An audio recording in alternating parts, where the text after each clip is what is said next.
Most mobile app developers dream of a scenario where a simple game they threw together in just 3 days starts making money, but clearing $50,000 a day?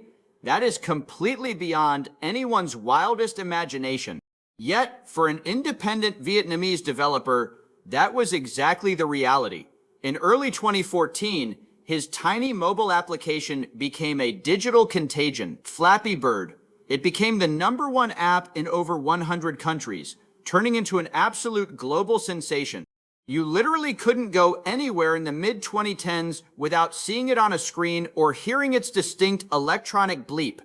And yet, with a single decision at the absolute peak of its financial success, the creator deleted it from existence forever. Why would anyone do such a thing? The common story is straightforward. The developer, Dong Nguyen, felt overwhelming guilt that his game was too addictive. Distressed by the sudden fame and the negative impact on players, he killed the game to give people their lives back. It's a clean, heartwarming tale of a humble man rejecting a massive fortune on pure principle. But if you scratch beneath the surface, a much messier, more chaotic picture begins to emerge. We're talking accusations of stolen assets, rumors of an impending corporate lawsuit, conspiracies about bot-driven downloads, and a decade-long trademark fight that almost no one talks about. There is even a serious question as to whether Flappy Bird itself was just a direct copy of someone else's project. So, what actually happened? Was this a rare case of a creator walking away from a goldmine purely on moral grounds, or was something far more turbulent happening behind the scenes? In this episode, we're going to dive straight into it. The digital Wild West. To understand how Flappy Bird happened, we have to look back at a very specific turning point in tech history. In the early 2010s, the mobile app store was still a digital frontier. The marketplace hadn't yet been completely swallowed up by mega corporate publishers with multi-million-dollar marketing budgets. The barrier to entry was incredibly low. The audience was massive. Any solo developer with a half-decent idea could ship a game over a weekend and theoretically reach hundreds of millions of people overnight. The best part about this era was that discovery happened completely organically. People found apps because their friends genuinely liked them and passed them along by word of mouth. The network effect was on full display. Stories of unknown coders and tiny independent studios becoming overnight millionaires off simple concepts were just starting to emerge.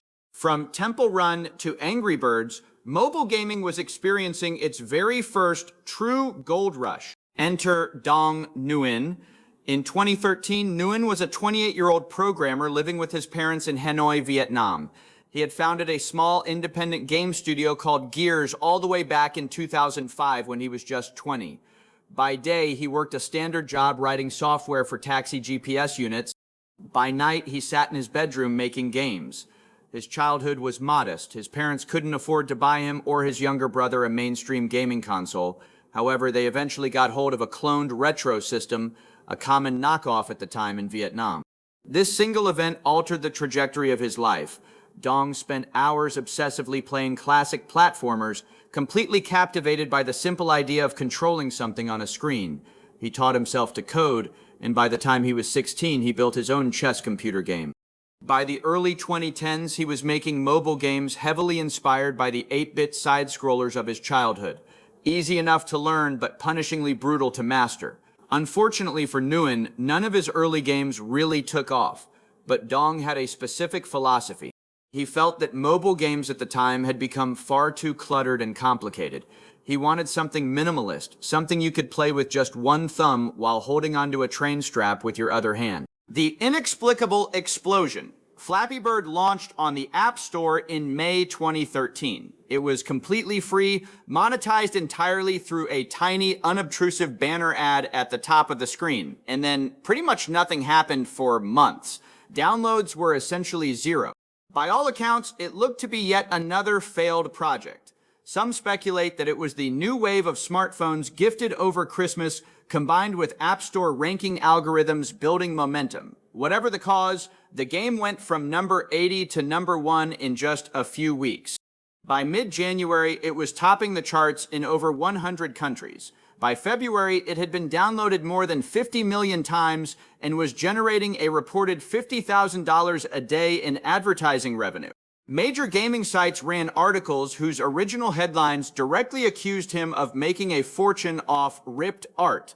They later softened their language, but the reputational damage was already done. In Vietnam, paparazzi besieged Nguyen's family home, while online trolls sent death threats. Strangers blamed him for ruined marriages and failed classes. Having survived his own video game addiction as a teenager, the crushing guilt broke him. He stopped sleeping, eating, or leaving his room.